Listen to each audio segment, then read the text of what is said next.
Benicia, California. It's a beautiful little town that not a lot of people know about.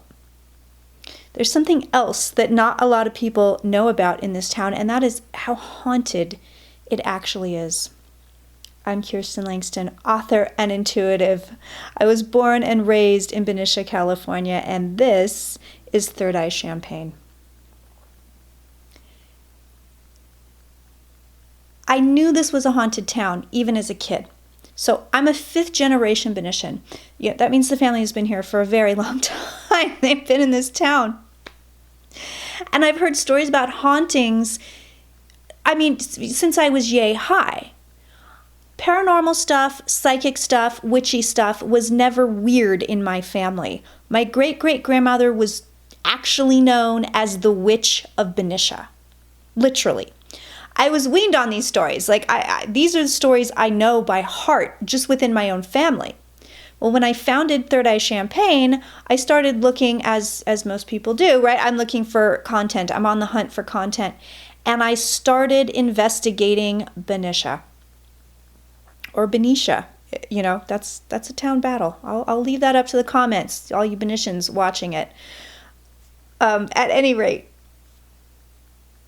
I started scouring the town for content. I was not disappointed. So I want to talk about two places I have ghost hunted in this town so far extensively. One is my grandmother's house on East J, and the other one is the Portuguese Hall on West J. I have a theory that downtown is likely more haunted than the rest of the town. I've seen too much evidence of hauntings downtown and not enough evidence of hauntings anywhere else. So if you live in Benicia and you're not near downtown, or you know of hauntings that are not near downtown, let me know in the comments or email me at kirstenlangstonauthor@gmail.com. Let me know, because so far I've got concentrated hauntings downtown, specifically around J and I, both on the east side and the west side of J. And then First Street is just absurdly haunted. So the first place that I ghost hunted was the Portuguese Hall. I have told numerous stories about the Portuguese Hall. For your newbies here, I'm going to let you know a couple things. I'm of Portuguese descent. That hall is like my second home. I basically grew up there. We have Portuguese festivals there every July. And I was doing a fundraiser. Oh, this was, I don't know how many years ago. Probably 10? Probably 10 years ago. I was doing a fundraiser to raise money for the hall, and I was there by myself. I was waiting for my uncle to show up, and I was upstairs, and I heard my uncle show up. I heard him come in. I heard him open the kitchen door. I heard him walking. And this is weird now that I think about it, but there's two sets of stairs, one in the back and one in the front. And we were supposed to meet on the stage. So logically, he would have taken the back stairs and come straight up, but he didn't. I heard him come in the kitchen door, walk all the way down the length of the hall, all the way down the dining room, and then go up the front stairs. Except that and I heard the footsteps coming up the stairs, I heard the footsteps in the foyer, and as he was supposed to appear, of course, there was nothing there. I called him. I thought he was messing with me. So he was waiting on the stairs, right? I called him, and I'm waiting to hear his cell phone ring. There was no cell phone ring in the hall because he was in his car still. I was petrified. So that's the first time I knew that place was haunted. Now, they used to tell us stories as kids that if you were downstairs, you would hear the Portuguese people upstairs dancing and you would hear the music. I never heard that, not as a kid. I heard it ghost hunting as an adult. But my whole family used to tell me that story, and I'd laugh at him, I'd be like, ha ha, it's not funny. It's real. It's a real thing. So I have many experiences down at that hall, which I'll go into here a little bit. We've done a lot of live streams there, so if you're interested, that's over on Patreon. There might be some here as well. But yeah, we've live streamed over there. I've done professional ghost investigations up there. Ghost Hunters was looking at that building to investigate it for a while. There was another, oh my gosh, Ghost Adventures was also looking at investigating the building for a while. We've had preliminary work with teams working for Ghost Hunters and Ghost Adventures. They have not yet picked the hall to investigate, so if you want them to, hit them up and let them know. But I've done a million investigations in that place. I have seen apparitions in that place. I have seen a shadow cowboy downstairs in the dining room. Many of you know Linda Grindle, the psychic medium, my dear friend, has gone to the hall with me several times. She said I'll say it again, I'll say it forever, the most haunted place she's been in besides the Stanley Hotel, which was the hotel that was the inspiration for Stephen King's The Shining. She and I have heard, I don't know, countless things, bumps, things trying to open doors. She's told me scary stuff. She said there's a man outside. I'll never forget this one. She said there's a man outside with a burnt face and he wants to get in this building and the other ghosts that live here won't let him. So the ghosts that live in the Portuguese Hall, according to Linda Grindle, are all benevolent, nice ghosts. They're just nice old Portuguese people that want to have a nice time that are still partying in there. She said the last thing you'd ever want to do is sage this hall because it's got such good energy. And, it's used for a spiritual celebration. So, yeah, it's got good juju in there, but it's a very actively haunted place. Linda also said that several blocks downtown are extremely haunted. So she was picking up vibes several times we've been in there. She's picked up vibes that there's many, many buildings within that block on J Street that are haunted. I know of a few. I had a friend living, I'm not going to say which building, but I had a friend living in a building that was close to the Portuguese Hall, and they reported seeing apparitions, cold spots. Their furniture was moved, like literally heavy pieces of furniture were moved. The locked door would suddenly open itself. Creepy stuff. She didn't stay there long. There was cold spots. She always felt like she was being watched. In that same building, I've had someone tell me they've seen apparitions of a Union soldier, of a slave. They have seen a woman in 1800s garb walking around in that building. There have been several reports of apparitions in that building. Same block. On the other side of the Portuguese Hall, we have the Freemasons Building. Now, now this is a really weird story. I heard a couple of weird stories about the Freemason Building. I heard one where someone was looking into the building from the Portuguese Hall, from the upstairs, and saw lights in there, but there was no one in the building. The other one I was told was that there were some people sitting on the stairs of the Freemasons Building, and the front door opened by itself, swung open by itself. Now, here's what's really creepy. I was relaying that story to a friend of mine who's lived in Benicia for her entire life. She's I think also 5th or 6th generation. She's been here forever. She's also in her 70s. So she said, don't ever go in that building. Do not ever go in the Freemason Building if the door opens itself to you, because the doors in that building open and close at will, and they lock and unlock at will. And I know stories about people who walked in that building and got locked inside. I've been sitting on the steps of that building, of the Freemason Building, and I've heard the door handle rattle like someone was trying to get out. And it wasn't the wind. There was no wind at the time. And there was no one in the building. So that's another really good story about the Freemason Building. Another one, this is a good one.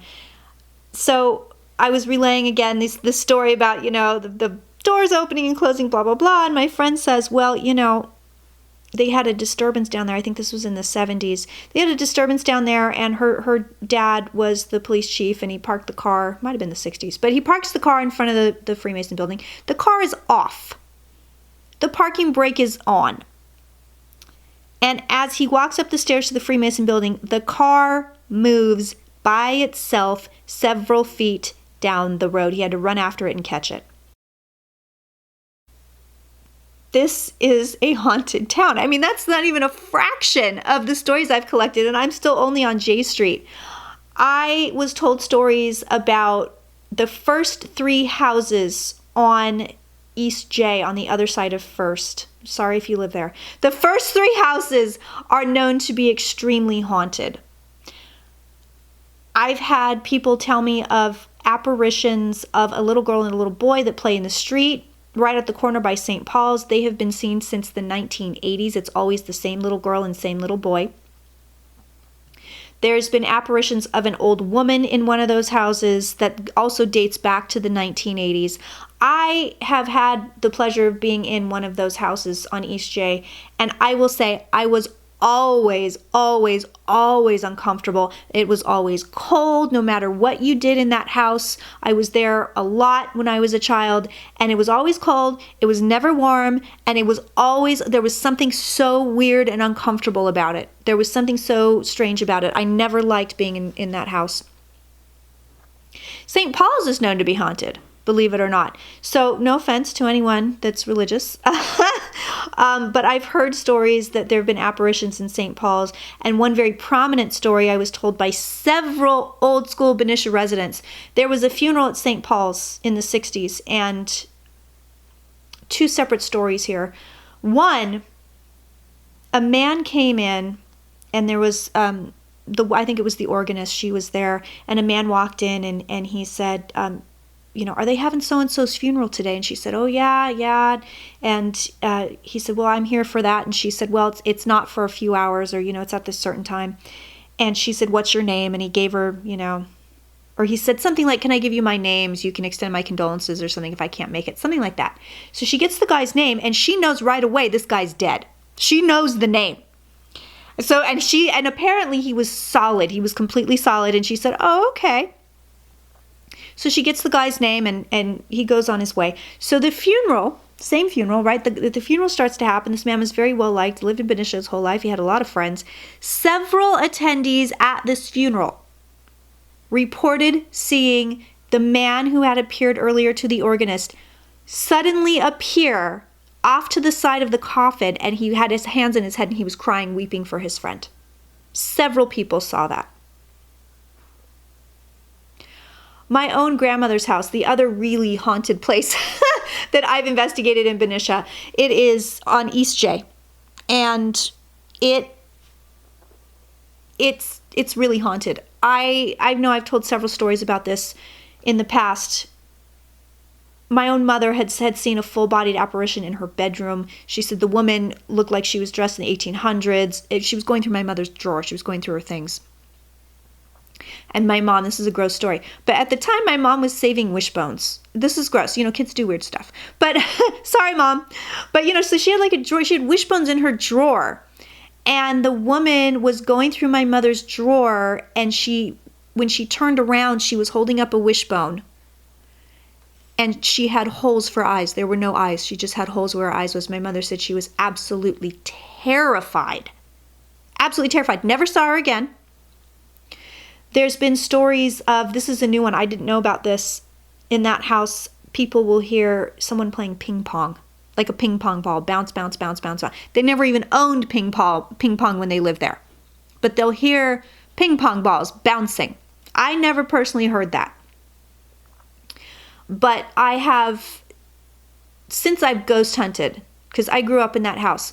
Oh God, I forgot about this one. So this was actually pretty scary.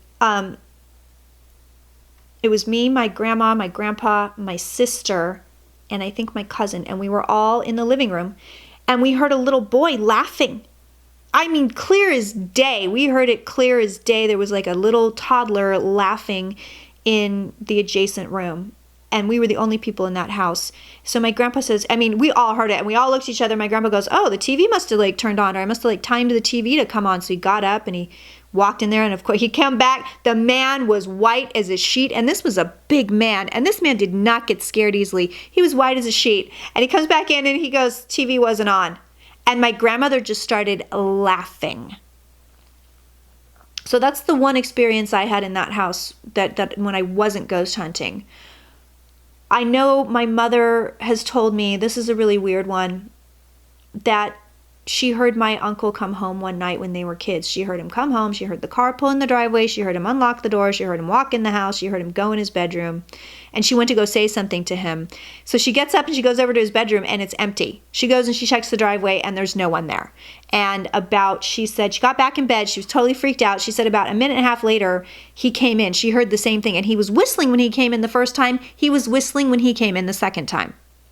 Except the second time he was really there. Another time, a family friend had given them a Ouija board, a gift of a Ouija board, and they were messing with it, and it levitated itself off the ground and threw itself into the fireplace. My mother, from that day forward, my mother was like, you never touch them, you never go near them, and I've listened to her to this day because that story scares the bejesus out of me. My great-grandmother, this is further over, I want to say this is on G. I think it's East G. She used to have apparitions appear to her in her living room as well. That's over by the old Yuba. That's if you ever go over to that area, it's actually pretty haunted. It's got vibes. There's vibes over there. I was unfortunately never able to ghost hunt great-grandma's house.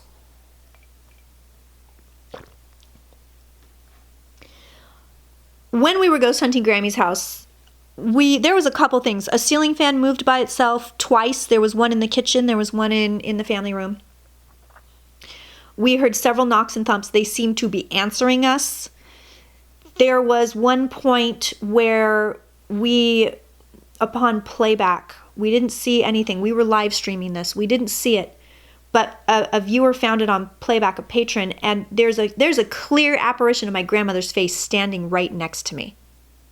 It's pretty chilling. It's pretty chilling. She's standing right there. We've had thumps where people are answering us there, where, hello, is someone there? Thump, thump. Can you do that again? Thump, thump. And they were coming from inside the ceiling. I seriously doubt somebody was crawling around on the roof. We've seen really weird anomalies on tape there. So I remember I was ghost hunting with my friend Casey, and a lot of you know Casey. We came back home and we watched the live stream we had just done, and there was so many weird things that appeared on camera, weird anomalies that did not appear on camera when we were doing the live stream. Extremely haunted house. A few of the other hauntings. So the Union Hotel is known to be extremely haunted. Sailor Jack's is known to be extremely haunted. The Depot is known to be extremely haunted. There have been apparitions. You can see people in the mirrors. I don't know if the mirrors are still up because this story was from a long time ago, but if there's mirrors in the Union, I think in the dining room, you can see apparitions in those mirrors. I was told that several times. I was also told that the Depot, the doors would open and close by themselves several times. There have been apparitions, particularly upstairs at Sailor Jack's, particularly upstairs, but I've heard of apparitions throughout the entire restaurant. Cold spots, weird things, weird noises, doors slamming. Angel Heart for You, where that building is, it's known to be extremely haunted. I used to work down there. Shout out Angel Heart. Hi Carol.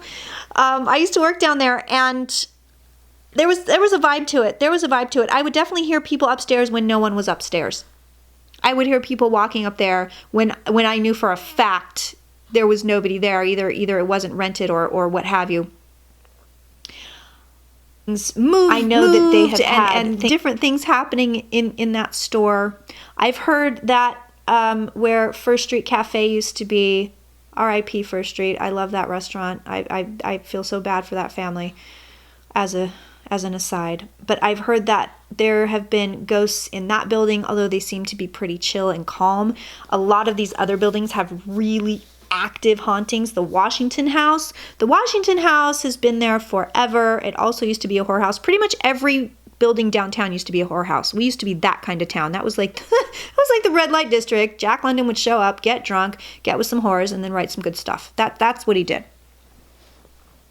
But Washington House, now I've been told two separate things on Washington House. You can, if you're upstairs there, you'll see apparitions when you're in the building, but people have also seen apparitions from outside of the building looking up. So next time you're walking down around First Street, go ahead and take a peek up and look into those windows and see what you see. There's also, now this is really interesting, there's stories of a little girl in a Victorian dress that haunts various locations on East Eye.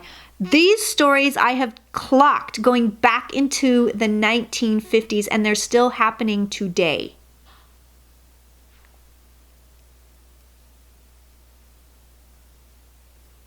This town, this is a crazy haunted town, you guys. This is a really haunted town. So,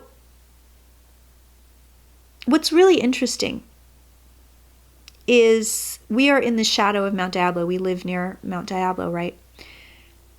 I did not know this until I started investigating this. Mount Diablo is known for strange and paranormal activity. They have Bigfoot reports out of Mount Diablo. They haven't happened in years because, the area got more and more developed and the Bigfoots either died or moved out. I'm just going to act like they're real. I'm just going to talk like they're a real thing. I believe they're real. But there were reports of seeing Bigfoot and hearing the creature screams as late as the 1980s in and around Mount Diablo. People have also reported seeing flashing lights, zooming lights, phantom black panthers, and having ghostly encounters on the mountain. People are still reporting big-time ghostly encounters. The Black Panthers, I don't think have been seen there since the 90s. If you've seen one up there, let me know. The Phantom Panthers. Very fascinating subject. In the 1800s, a priest found a live frog that was set into a granite stone. They were chipping away at the stone, and he found a live frog. He broke the stone, the frog hopped out and ran away. So this is a known area for being strange and unusual. The Tannery Building is known to be extremely haunted. There is a little girl, apparently named Francesca, who has been known to leave imprints of her body on the furniture in various stores out there. I had firsthand witness account of someone who worked out there in an antique shop, and they had a bed. And no matter what they did, the body of an outline of a little girl's body would appear on that bed no matter how many times they straightened the covers on it. There's also a building, now this is very interesting, it's a brand new building, so it's one of the new ones near the Tannery Building, and there was an extreme haunting in one of those buildings that actually had to be cleared. It was the ghost of a little boy. And, this is interesting. It was the ghost of a little boy that was later to be found. It was actually a malevolent spirit that was masquerading as a little boy, which is pretty creepy. I have firsthand information on that. I have a firsthand account of that. I have to say, this town is pretty wild. It's pretty wild. The more I looked at the hauntings in this town, the more and more stuff came out. So I'm going to leave you with a couple of things before I go, really interesting things here. As far as the Portuguese Halls goes, like I said, it's literally the most haunted place I've been in. It's the second most haunted place Linda Grindle has ever been in, and she's a medium. She does this for a living. She goes in haunted places. Here are some things that have been seen, heard, smelled, what have you, at the Portuguese Hall. A soprano singing when no one was in the building. Doors opening and closing on their own. Phantom smells. I myself have smelled flowers. I've smelled bread. I've smelled traditional Portuguese food when nobody's cooking. There's been a reported apparition of a woman washing dishes in the kitchen. Several people have seen a man cooking at the custom stove in the kitchen. I've seen a cowboy in the dining room. Somebody else saw the shadow of a cowboy in the dining room. There are cold spots, phantoms walking up and down the front and back stairs, hearing voices or hearing people talking when the building is empty, walls shaking, objects moving. Now this is my favorite, and we caught it on tape. We were doing a ghost hunt out there, and we found a prop cigarette. because the Benicia Old Town Theater Group, shout out Benicia Old Town Theater Group, let me know your haunted Portuguese Hall stories. But they had left a prop cigarette. We found it on the stairs. So we picked it up, we put it on a table, and we took the filter and we pointed it toward First Street. And we said, okay, if you're here, move the filter to point in the other direction. We're the only people in the building. We walked away for 10 minutes. We was on the stage. We walked back up the stage, and that cigarette had been turned to point the opposite direction. It didn't roll. I mean, it was very deliberately placed there. So that's one of my object moving stories. Another one is I was in there with Linda Grindle, and this is weird because I remember her, she was fixing her face. We were going to film for the show, and she put her compact back in her bag. And when we got out to the car, the compact was gone. So we went back in and we looked for the compact's gone. And she goes, I think I put it on the table. And I said, no, you didn't. You put it back in your bag. So the next day she texts me, she says, I think the ghost took my compact. Will you go back and look? I've asked them to give it back. So I go there by myself. I was terrified. I go there by myself, and the compact, now mind you, she was fixing her face upstairs on the stage. I find the compact downstairs in the kitchen, just sitting on the counter like, here you go, Linda. So yeah, objects move there. I have been there with professional ghost hunters where all of their devices are going off. Everything's ringing, things are moving. We've heard voices, we've heard footsteps. People have been touched. It's so haunted. It's my favorite place in the world. I can't. It's my favorite place in the world. One of my favorite, there's two things. My sister took a picture, and we're trying to hunt it down because we can't find it now. But my sister took a picture, one Holy Ghost, looking up at the hall, and there's a clear apparition. There's 3 people. There's a woman and her 2 sons in the window of the back bar. I myself saw my own grandpa, an apparition of my own grandpa, on the day of his wake, on the day of his funeral. I was there by myself. I was waiting. Deanne and Randy, shout out to Sandoval, shout out to Randy. Shout out, guys. I'm just shouting out everybody in Benicia, apparently. But they had just left with the catering. I was I had to be there to meet them to get the catering in, and I was waiting, and I was standing in the kitchen, and 2 things happened. One, there's a door that shuts, cutting off the upstairs from the downstairs on a little landing, and I heard that door rattle, like someone was trying to open it, and I thought somebody was up there, so I went up there, and I went to pull open the door, and I couldn't get it open, and it stopped rattling as I was making my way up the stairs. So I go back down the stairs and waiting in the kitchen, and then it starts again, the rattling of the doorknob, and I just like, oh God, no. And then about 2 seconds later, I look up, and my grandpa, who is dead, he's standing there on the other side of the counter, it's like he was waiting for his guest to show up. Full apparition.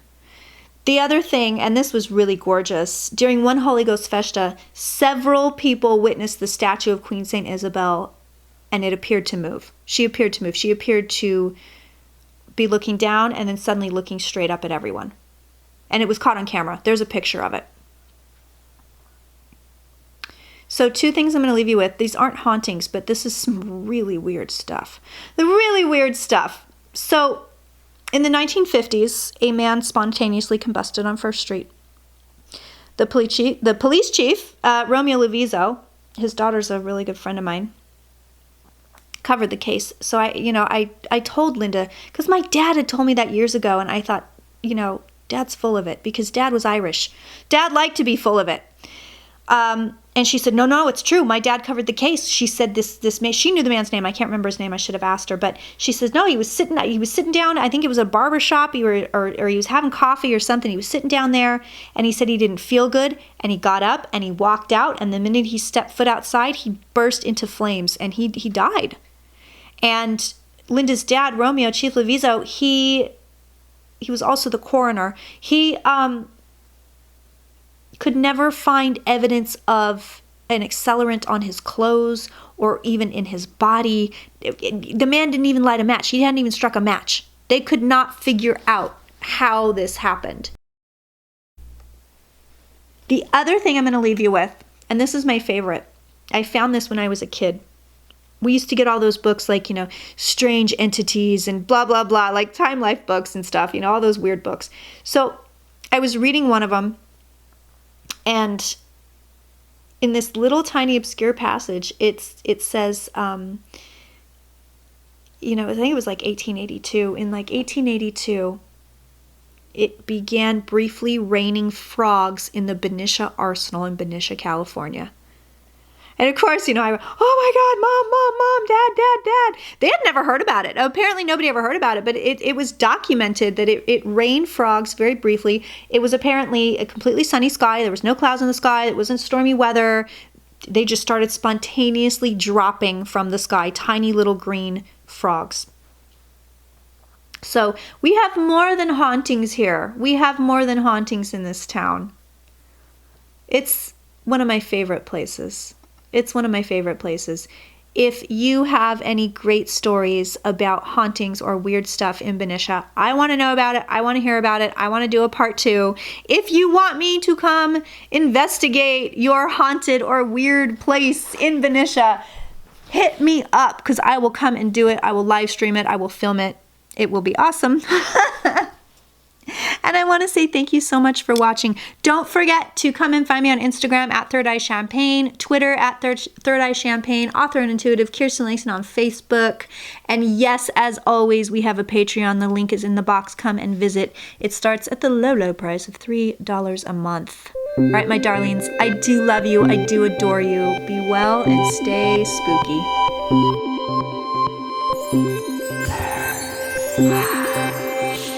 Thank you.